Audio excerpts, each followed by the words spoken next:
Answer కావాలంటే election అయ్యే time ఆ నాటికి చూడండి ఏ డిసిషన్ తీసుకుంటారో అనుగుణంగా నడుచుకుంటూ ఉంటాం. ఇక్కడ ఒక చిన్న డౌట్, కాంగ్రెస్ పార్టీ ఒక్క నిమిషం శంకర్ గారు, కాంగ్రెస్ పార్టీ తెలంగాణలో ఇవాళ ఒక తీర్మానం కూడా చేసింది. ఇవాళ మీకు నార్త్ సౌత్ ఈస్ట్ వెస్ట్ ఇట్లా లెక్కలు వేసుకున్నప్పుడు కాంగ్రెస్ పార్టీ ఒకప్పుడు క్రైసిస్ లో ఉన్నప్పుడు దాన్ని కాపాడినటువంటి దక్షిణాది.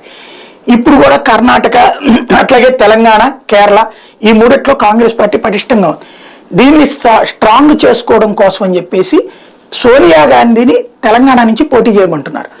అట్లాంటి సిచ్యుయేషన్ వచ్చినప్పుడు దాని ఇంపాక్ట్ ఆటోమేటిక్గా ఆంధ్రాలో గనక మీరు గనక పోటీ ఏ తెలుగుదేశం జనసేనతో పొత్తు పెట్టుకోకపోతే వాళ్ళు అటు పక్కకి వెళ్ళే అవకాశం కూడా ఉంటుంది. అవన్నీ మీకు మైనస్ అవ్వవా? దానికోసమే ఇందాక చెప్పాను, సమయానుకూలంగా సందర్భాన్ని బట్టి డిసిషన్ తీసుకుంటారు.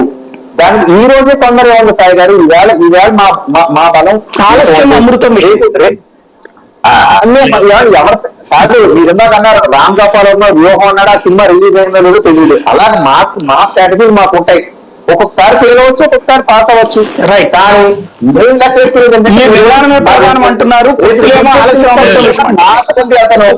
నేను చెప్తాను, మాకు ఇంకా గట్టిగా మాట్లాడితే ఈ రాష్ట్రంలో మాకు కావాల్సిన ఒక పార్టీతో వెళ్తే 4 ఎంపీలు అయితే ఇంకో పార్టీతో వెళ్తే మాకు 5 ఎమ్మెల్యే వస్తాయని ఆశ వద్దు. మీరు సివిల్ పీఠం కోసం టార్గెట్ చేసి పనిచేయండి.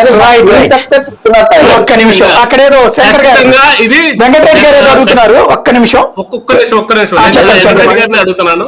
వెంకటరెడ్డి గారిని నేను రామ్కుమార్ గారు ఒక్క నిమిషం. ఇది ఖచ్చితంగా వైసీపీ అధికార పార్టీకి లబ్ధి చేకూర్చేందుకే ప్రభుత్వ వ్యతిరేక ఓట్లు చేర్చడం కోసమే బీజేపీ సింగిల్ గా వెళ్తుంది అని చెప్పి అనుకోవచ్చు. రైట్. ఒక మాట సార్, వెంకటరెడ్డి గారు మాట్లాడండి దాని మీద. వాళ్ళు ఎవరు కలిసి ఉండాలా వద్దా అనేది మేము కాదు డిసైడ్ చేసేది. మేము వాళ్ళతో పొత్తులో ఉంటే మీరు ఎవరితో కలిసి వెళ్ళండి, వాళ్ళతో కలిసి వెళ్తారని చెప్పడానికి అవకాశం ఉంటుంది. ఇప్పుడు పోయినసారి సిపిఐ, సిపిఎం, బిఎస్పి, జనసేన నలుగురు ఎందుకు పొత్తులోకి వెళ్ళారు? పొత్తులో పంపించింది ఎవరు? చంద్రబాబు నాయుడు గారు పంపించారు. ఎందుకు? ఆ రోజు చంద్రబాబు నాయుడు గారి ప్రభుత్వం మీద ఉన్నటువంటి వ్యతిరేక ఓటు కంప్లీట్ గా జగన్మోహన్ రెడ్డి గారి వైపు వెళ్లకుండా కొంత చేల్చడం కోసం 4 పార్టీల పొత్తుగా సపరేట్ గా క్రియేట్ చేయించారు. అప్పుడు 2%, 3% అది పవన్ కళ్యాణ్కి వెళ్తే జగన్మోహన్ రెడ్డి గారికి తగ్గిద్ది అనేటటువంటి ఉద్దేశం. ఆయనే కదా కమ్యూనిస్టులతో ఆల్ ఇండియా లెవెల్లో పొత్తు అని జరిగింది. ఆయనే కదా బీఎస్పీతో పొత్తు ఆల్ ఇండియా లెవెల్లోని ఏదో చంద్రబాబు నాయుడు గారు కూటమి క్రియేట్ చేయాలని చెప్పి ప్రయత్నించింది. ఎందుకు ఈ పొత్తుల్లో వెళ్ళారు?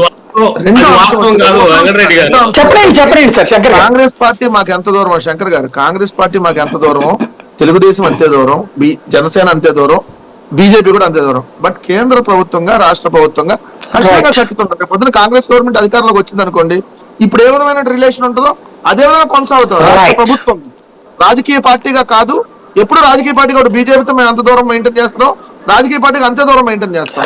ఇంకోటి తప్ప రాష్ట్ర ప్రభుత్వంగా మీరు కలిసి ఉండకూడదు, సఖ్యతగా ఉండకూడదు అంటే ఇప్పటికే చాలా నష్టపోయినటువంటి రాష్ట్రం. సో దాన్ని ఇబ్బందులు ఎదుర్కొంటాం కాబట్టి ఇంకొక అంశం ఇక్కడ నేను ప్రస్తావన తలుచుకుని నేను మీరు ఏమన్నారు, కాంగ్రెస్ బీజేపీ కలిసి వెళ్తే నేను చెప్పలా. 2 రకాల పొత్తులు ఉండేటటువంటి అంశం ఉంటది. బీజేపీ గానీ ఈ కూటమిలో ఉండకపోతే ఇమీడియట్ గా కమ్యూనిస్టు కాంగ్రెస్ కూటమితో వెళ్తారు చంద్రబాబు నాయుడు గారు అని చెప్పి. ఎందుకు వెళ్తారంటున్నారంటే చంద్రబాబు నాయుడు గారికి పబ్లిసిటీ ఎక్కువ కావాలి. ఏదో మొత్తం జాతీయ నాయుడుగా ప్రొజెక్ట్ అయ్యేటటువంటి అంశం క్రియేట్ చేసుకుంటాడు ఎప్పుడు ఎన్నికల్లో. అందుకని మీరు 2018 ఎన్నికలు 2014 చూడండి, బీజేపీ జాతీయ పార్టీ, అమ్మో చంద్రబాబు నాయుడు గారు జాతీయ పార్టీతో పొత్తు. 2018 తెలంగాణ చూడండి, అమ్మో చంద్రబాబు నాయుడు గారు కాంగ్రెస్ పార్టీతో పొత్తు. ఇలా